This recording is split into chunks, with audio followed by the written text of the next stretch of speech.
increase exposure. A lot of you guys do a great job already with off-site adoptions. We had a little problem getting volunteers who wanted to do off-site adoptions. So we came up with this Pets on Tour roadie concept, and now we have a great and dedicated volunteer team that are roadies who take the pets out on the road. This is our off-site center. It was donated by the local mall. It's a pretty upscale, swanky mall. And they donated that because it had a lot of empty storefronts, and they're doing it again this holiday season. A great and inexpensive way to get pets out in front of people. You guys do a pet adopt-a-thon, pet super adoption, we do too, partnering with local groups, great thing to do. Often when I talk to a group of animal people though, they are fearful about things like off-site adoptions because they're worried about impulse adoptions. Anybody here worry about impulse adoptions? A couple of people. I'll tell you, I can put your mind at rest. People are capable of lots of good and positive impulses. People meet people, fall in love, have children, do all kinds of things on impulse. And just because it was on impulse doesn't mean that they don't follow through. How many of you rescued a pet on impulse? I don't think we have a monopoly on this in this room. There's lots of good, kind people. So we don't want to assume that impulses are bad. Just do your good screening, and impulse adoptions are not a problem. Again, encouraging interaction. We have cats in cages here that people can interact with. They get adopted a lot more quickly than kitties in behind glass. Cat colonies, fantastic way. Get the dogs out with Adopt Me vests. That's worked wonderfully for us. People get to pat them and touch them, and that bond is so critical. Now, another sticking point sometimes with adoptions is the fee. People worry that if we charge a smaller fee, that pets wouldn't get a good home. But you know, when you really think about it, you really do know that money doesn't buy love, right? If it did, you would never be seeing purebred dogs in animal shelters. And do we see purebred dogs in animal shelters? Yeah, according to HSU, 25% of the dogs that in animal shelters are purebred, and many people pay a lot of money, including in some cases thousands of dollars. So money isn't really tied to the success of adoptions. And when your organization reduces fees, you will save more lives. You absolutely will. This has pretty much been demonstrated. And you know, for the nonprofits, I know you've got to make ends meet, but when you're saving lots of lives, asking for donations at the time of the adoption, telling your donors about the great work you're doing, you'll see donations will go up. Our adoption list brought in $75,000 in donations by asking.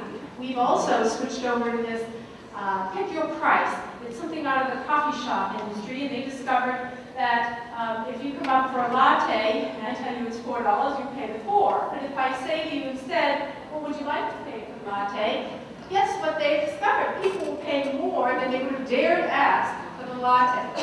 So, we've done this with pet adoptions, and I can tell you it is absolutely true. We make the same amount when we have a fixed fee versus when we let the person name the price. Why is that? It's something about us. We're generous, and when we're given the opportunity, we can be very generous.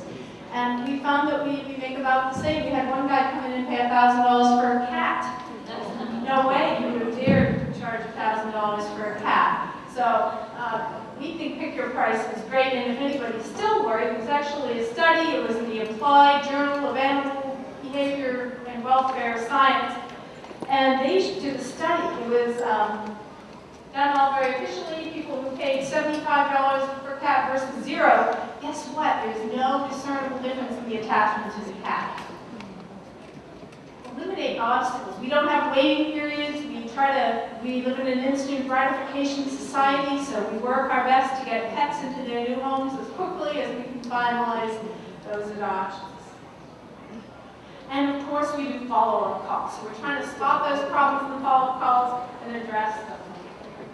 This is key. To get people in to adopt all the time, we have to constantly be running fun and cool and media exciting events. So we do silly, even crazy adoption events. I've done whole webinars on them. You're welcome to borrow them, steal them, whatever. But here's just a few of them. Our Mardi Gras parade, first pet, just like first baby. The press comes down and covers the first pet of the year adopted in our shelter.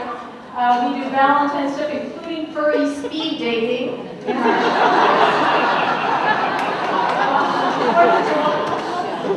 On the 4th of July, we have an ice cream social. It's free. come on in, have a little ice cream, take a look at the pets. On Halloween, we do safe trick-or-treating, which is a really fun and family. I'm glad to hear the mayor here as a Halloween event. This is great fun, and we do it every year. The only thing with Little Army is one year we should have 2 Michael Jacksons show up. But other than that, it's been really a very cool event. We take off on community events like the Great Reno Balloon Races. A volunteer did these graphics for free, so you don't have to spend a lot of money. This was a huge hit. I was shocked. Wheel of Fortune. And we got the wheel donated, and people got money off their adoption enterprise, and it was amazing how much excitement people got out of this. Staff all did tie-dye t-shirts. The animals had on tie-dye bandanas. We played 60s music in the shelter. It's a fun thing. We got a lot of black cats. I saw on some of the shelters you guys do too. Black dogs as well. So Dr. Minnie Panther, all dressed up, know where to go. We keep it fun. We try to call attention to the animals that need the most focus.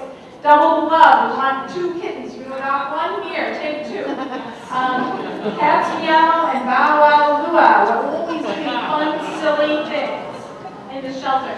This year we had a cat convention. We rented a big room in the casino, brought in 100 cats, all kinds of cat-related vendors and cat stuff, everything you can imagine.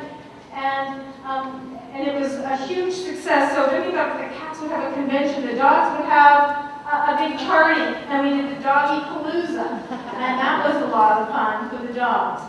And we got a lot of them out with fun little titles of groups of cats like that. As I mentioned, we'll do free adoptions. These are little signs, like campaign signs. We put them at the intersections near our shelter when we're full of cats, so that the cats can get out alive. We don't have time now, but go to YouTube. Check out the Nevada Humane Society channel. We have a really crazy cat adoption PSA for the used car salesman. We have the cat at the adoption entrance stands. Go to our YouTube page. You'll have fun looking at various things we've got up there.